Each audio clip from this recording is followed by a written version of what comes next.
Hello friends, super magic રસોઈમાં મિત્રો હું આપનું સ્વાગત કરું છું.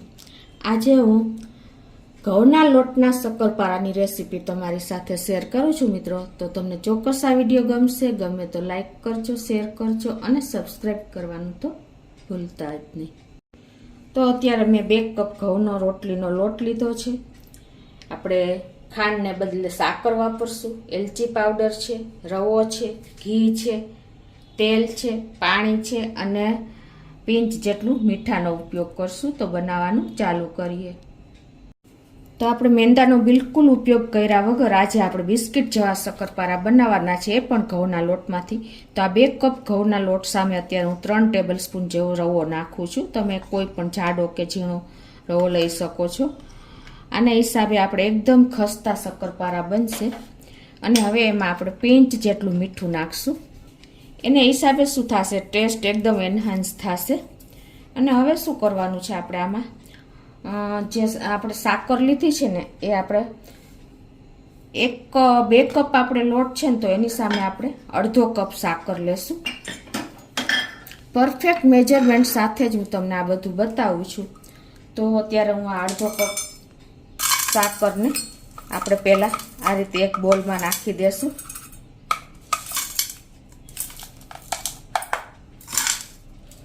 તમે ખાંડ હોય તો ખાંડનો પણ ઉપયોગ કરી શકો છો. અને એની સામે આપણે અડધો કપ પાણી લેશું. આપણે વધારે પાણી અત્યારે નથી એડ કરતા. અને આને આપણે ગેસ ઓન કરી અને મેલ્ટ કરી લેશું.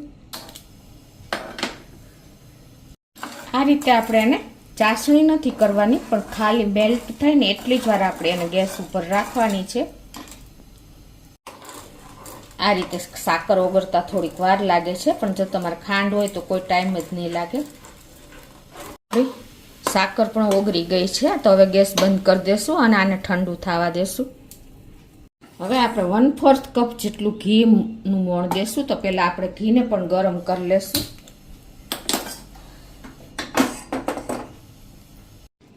તો આ રીતે જો આપણે 1/4 કપ જેટલું ધુવાળા નીકળે એવું ગરમ કરી લીધું છે. અને એને આપણે આ રીતે લોટમાં નાખી દેશું. તમે તેલનું પણ મોણ નાખી શકો છો, પણ અત્યારે મેં ઘીનું મોણ દીધું છે. અને હવે એમાં 1 ટીસ્પૂન જેવો આપણે એલચી પાવડર નાખી દેશું. આને પણ તમે ઓપ્શનલ છે, સ્કીપ પણ કરી શકો છો, પણ એનો ટેસ્ટ બહુ સરસ લાગે છે. હવે આને આપણે પહેલાં આ રીતે મિક્સ કરી લેશું, કેમ કે સેજ ઘી ગરમ છે એટલે સેજ કેર કરવાની, જો કે લોટમાં નહીં વાંધો આવે. હવે જો સેજ આપણે હાથેથી જ મિક્સ કરી લેશું.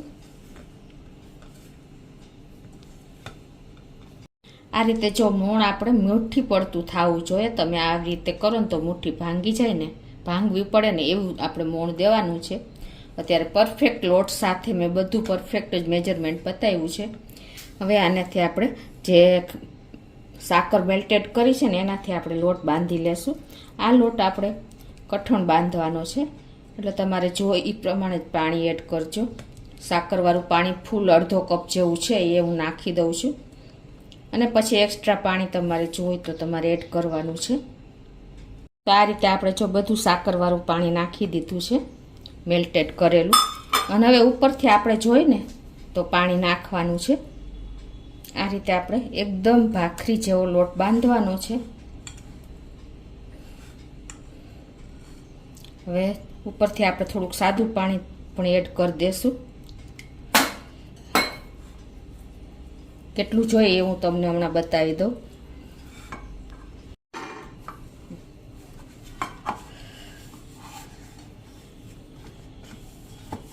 તો આ રીતે જો આપણે લોટ તૈયાર કરી લીધો છે. અને એને આપણે આ રીતે સેજ હાથેથી સરખો કરી અને હવે એને ઢાંકીને 5 મિનિટ રેસ્ટ આપશું. જો આવો લોટ આપણે તૈયાર કર્યો છે, તો હવે 5 મિનિટ પછી આપણે લેશું. તો 5 મિનિટ થઈ ગઈ છે. અને જો આપણો લોટ પણ એકદમ સરસ કૂણવી લઈએ આપણે. તો હવે આમાંથી આપણે લુવા કરી લેશું. તો આ રીતે જો આપણે લુવો મોટી સાઈઝનો લેવાનો છે, ભાખરીની જેમ. અને આપણે ભાખરી જેવો જ જાડો રાખવાનો છે. તો હવે એને પહેલાં આપણે સરખી બોર્ડર ફાટી જાય ને, તો એને પહેલાં આ રીતે આપણે એને સરખો કરી વણી લેવાનું અને પછી પાછો આપણે એનો લુવો કરી લેશું એટલે સરખું થઈ જશે. જો કે બોર્ડર ફાટશે તો પણ આપણે સરખી કરી લેશું કટિંગ કરીને. આ રીતે તમારે એકદમ સરસ કઠણ લોટ હોય એટલે બોર્ડર તો ફાટશે જ.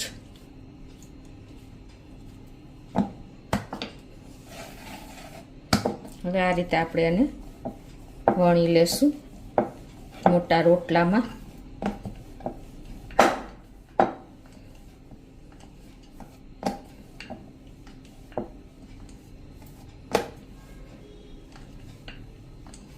ઇવનલી સરખો આપણે ગોળ કરવો જરૂરી નથી પણ આપણે એને પીસમાં કટ કરશું ને એટલે ઇવનલી સરખો કટ કરીને કરશું.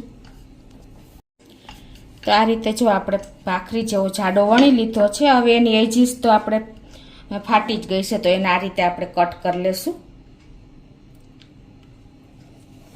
એટલે આપણે એકદમ સરસ એના સ્ક્વેર પીસમાં કટ કરશું.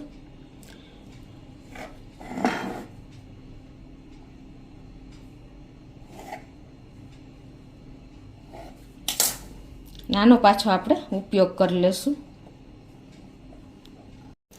હવે આના તમારે નાના નાના શક્કરપારાના સ્ક્વેર પીસ કરવાના છે તમને મનગમતા શેપમાં. અત્યારે હું એકદમ નાની સાઈઝના કરું છું.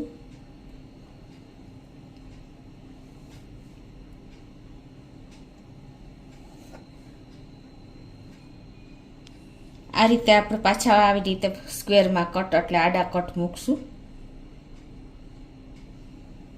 અત્યારે હું નાની સાઈઝના કરું છું પણ તમારે તમારી જે સાઈઝ કરવી હોય કરી શકો છો.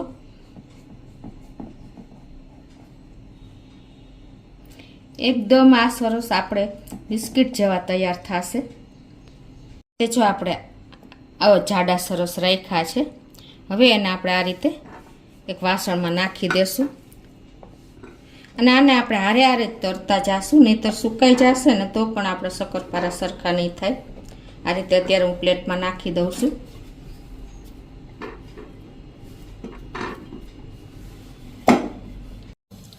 હવે આપણે બીજો લુવો તૈયાર કરી લઈશું એ રીતે જ. આ બાજુ આપણે તેલ પણ ગરમ કરવા મૂકી દીધું છે અને જો આપણે આ ગોળી નાખીને તો ધીમે ધીમે ઉપર આવે છે ને એવું તેલ આપણે ગરમ કરવાનું છે, વધારે નથી ગરમ કરવાનું. અને સ્લો ફ્લેમ ઉપર જ આપણે આ શક્કરપારા તરવાના છે. તો આપણું તેલ અત્યારે પરફેક્ટ ગરમ થઈ ગયું છે. તો હવે આપણે થોડાક એવા શક્કરપારા એમાં નાખી દેશું. આ રીતે આપણે અંદર એડ કરતા જાશું થોડા થોડા તેલ પ્રમાણે. અને એને આપણે હલાવવાના નથી પહેલાં તો, પણ આ રીતે આપણે થોડાક એકદમ ક્રિસ્પી સેજ એકાદ મિનિટ પછી આપણે એને સેજ હલાવશું ઉપર કોટિંગ તેલનું થઈ જાય ત્યારે. તો જો હવે સેજ આપ છૂટા થઈ ગયા છે એટલે આપણે આ રીતે એને સેજ અલગ કરી લેશું. અને આને હવે આપણે 3 થી 4 મિનિટ આ રીતે સ્લો ફ્લેમ ઉપર જ થવા દેશું એટલે અંદરથી સરસ કૂક થઈ જાય. આ રીતે આપણે હારે હારે જ વણતા જાશું કેમ કે શક્કરપારા તરવામાં વાર લાગશે. એટલે આ રીતે જો આપણે શક્કરપારા વણતા જાશું અને તરતા જાશું. આ રીતે આપણે બહુ એને ઉલટ પુલટ નથી કરવાના પણ હળવે હાથે સેજ એકાદી 2 વાર તમે આ રીતે જોશો ને એટલે અંદરથી સરસ કૂક થઈ જશે. જો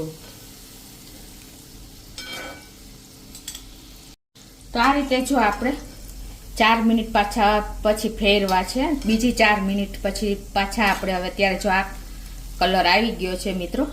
એકદમ સ્લો ફ્લેમ ઉપર જ આપણે આ બધી પ્રોસીજર કરી છે શક્કરપારા તરવાની. અને આપણા શક્કરપારા પણ હવે રેડી થવાની તૈયારી છે. તો જો આપણે શક્કરપારા નાખ્યા પછી સેજ આપણે હલાવ્યા હતા એક વખત 4 મિનિટ પછી અને આ 4 મિનિટ થઈ છે જુઓ અત્યારે ટોટલી. હજી આપણે આને 2 થી 3 મિનિટ રહેવા દેશું. તો બીજી 4 મિનિટ થઈ ગઈ છે. આ ટોટલી 7 થી 8 મિનિટ થઈ છે અને જુઓ આપણા શક્કરપારા પણ એકદમ સરસ અંદરથી પણ કૂક થઈ ગયા છે. આ રીતે તમે કરશો ને તો જો બધા શક્કરપારા એકદમ સરસ બિસ્કિટ જેવા તૈયાર થશે.